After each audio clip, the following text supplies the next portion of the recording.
Hi, it's Bonnie here with another cooking class. I just realized I didn't put any makeup on this morning, but you know what? That's okay. COVID. um, Again, we have a website connected to the library, and it is called Recipes at clinton.lib.mi.us.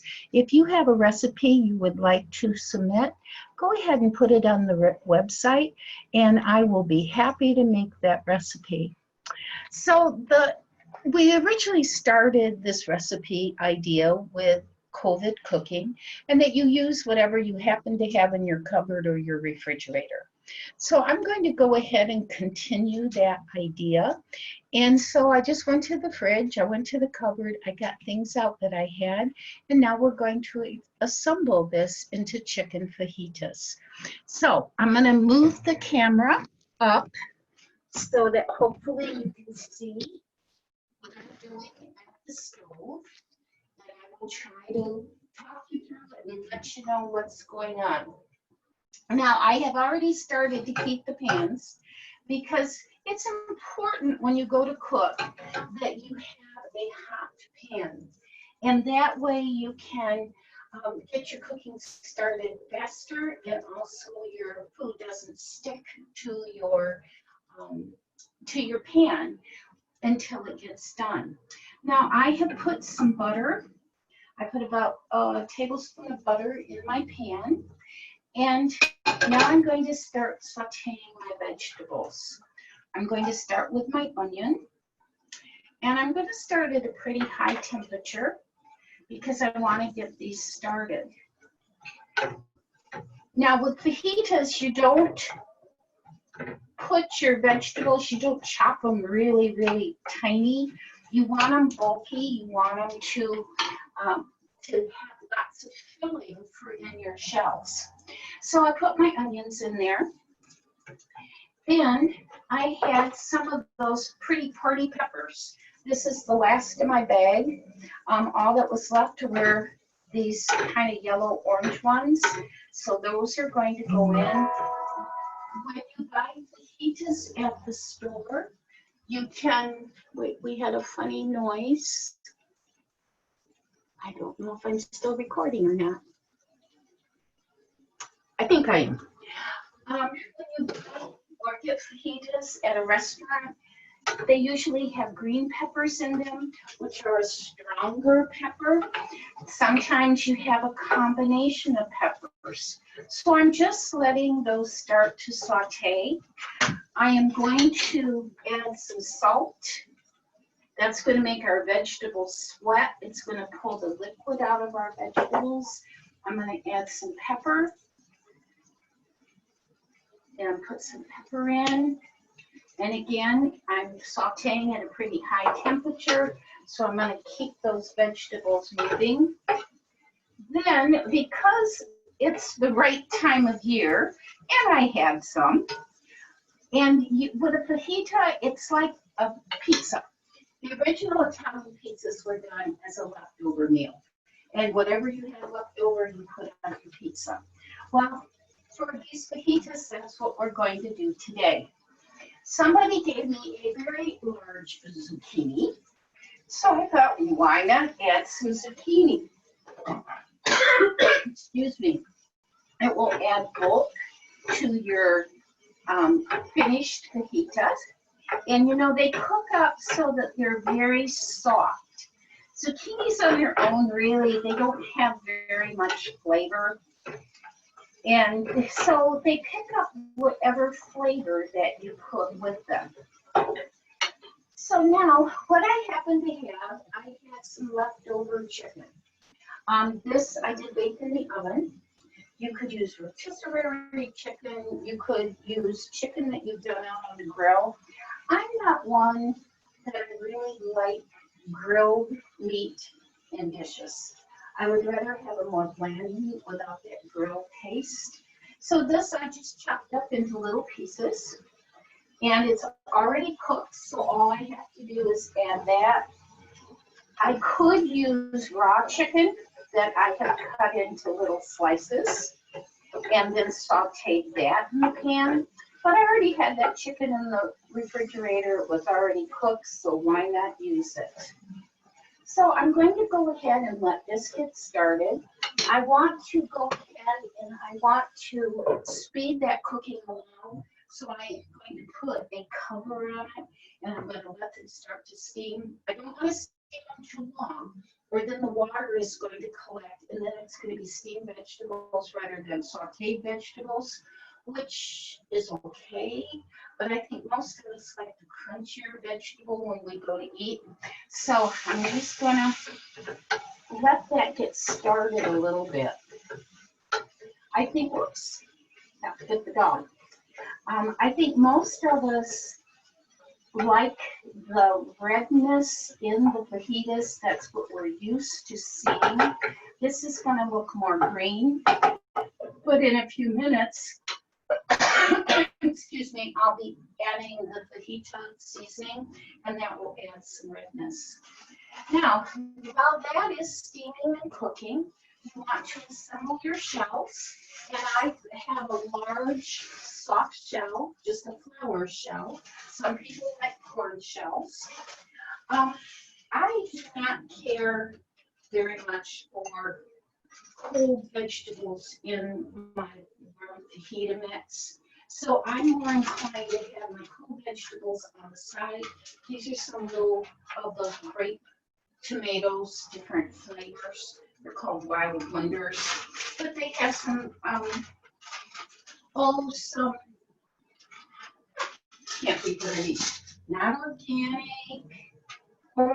something, I don't know. Anyway, they have different colors here. I might chop those up. I would have my lettuce and my tomato on the side. I might also put some sour cream in my fajita. I don't have any sour cream in the fridge, so that isn't going to get used today. Also, the cheese that I'm going to use is just regular cheddar cheese. Again, if you go to the store, you see on the market they have now Mexican cheese blends, which have 2 or 3 different kinds of cheeses in them. And I think cheddar is just fine for what we're doing today. Personal taste, that's what it is. So those are still sauteing. Now, over here, I have my cast iron skillet. I have it heating. In a few minutes, I'm going to put some oil in my cast iron skillet. The reason is that I want to turn this fajita into kind of a chimichanga. And by doing that, that means you're simply going to deep fry it on the outside. It gives you a crunchy shell. It's a brown shell. Changes the taste, changes the look. And if you like deep fried foods, it's going to make you very happy. So I'm still sauteing. And my zucchini is getting soft. My onions, my peppers are getting soft. The chicken is already cooked, so that's simply getting heated through. And we'll make sure that everything is blended well together. Now, it's up to you at this point whether you want to have your vegetables more al dente, which means they are not cooked to mushy done. They still have a snap to them when you chew them. It used to be, say, green beans, people would cook them until for an hour, and they would be nothing but mush. But that's the only way that they knew how to cook them. So through the years, nutritionally, we find out that vegetables have more nutrition in them if they are not cooked till they are mushy done. So you want to leave them a little al dente so they have a little bite. Also, I think it fills you up a little more, a little faster if they're al dente. But that's entirely up to you how far you want to let them cook. Okay, so let me give you a little peek here. And you see that it's not very colorful. I wish I had some red peppers in there, but I don't.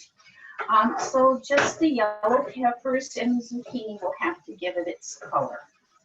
So The last thing that I'm going to add to this, oh, before I do that, let me get a little oil in my skillet. It doesn't take a lot because you're going to flip them, but you want to make sure that oil is going to be nice and hot. So my skillet was nice and hot. My oil started to move immediately when it's in there, so that's going to be nice.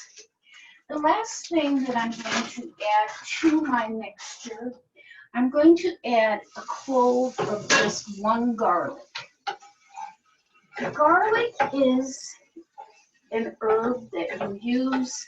We all like garlic, but we use garlics in different amounts for different things.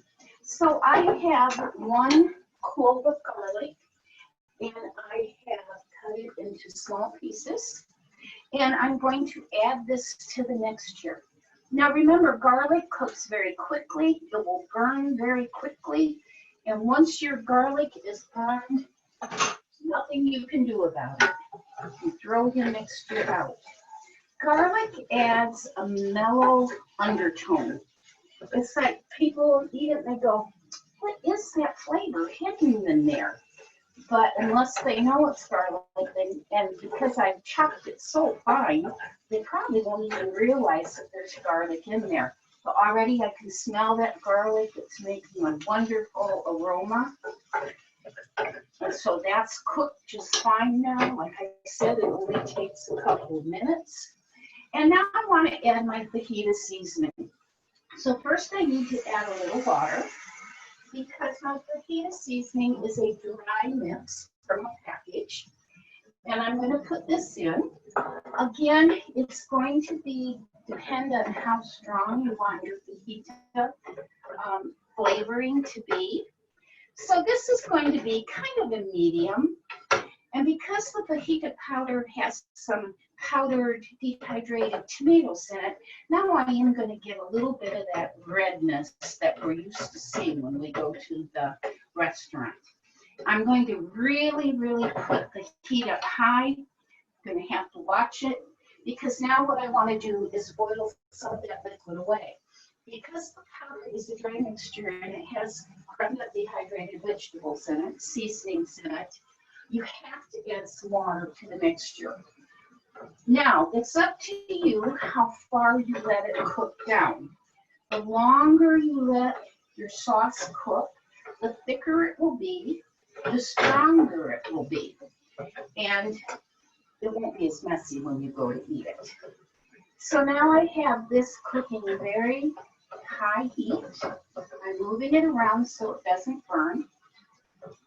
And now we're ready to start loading our shells. Now, if your shells have gotten dry, once you open these, they have to be refrigerated.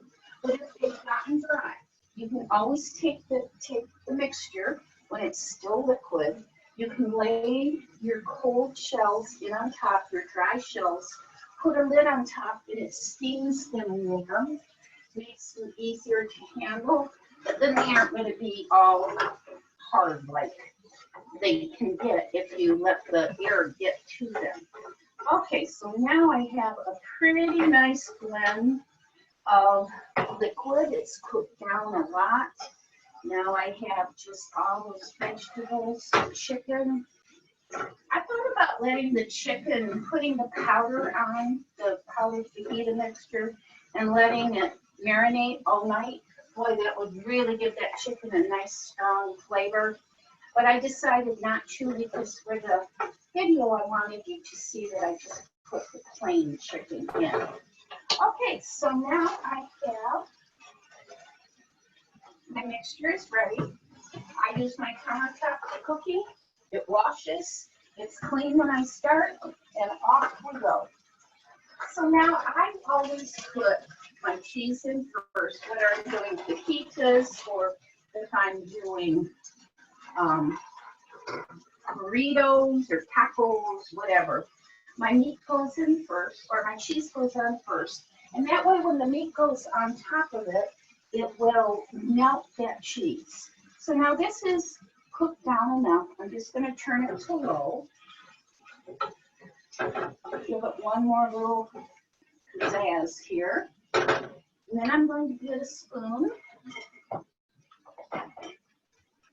When Tupperware first came out, I got this set of cooking utensils. There was a spoon and a fork.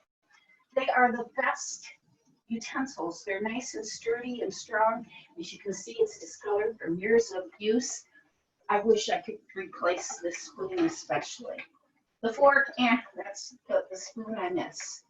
So I'm going to go ahead and put some of this lovely mixture on top of my shell. Make sure I get a zucchini in there. Now, to wrap it, I'm going to bring one side over.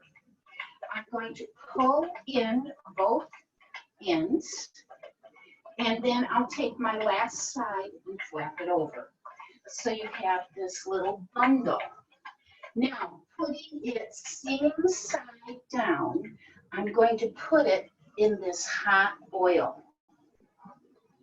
Sometimes I'll take, and I will also do the toothpicks in it. Then you just pull the toothpicks out after it's done. So let me go ahead. That's going to brown very nicely.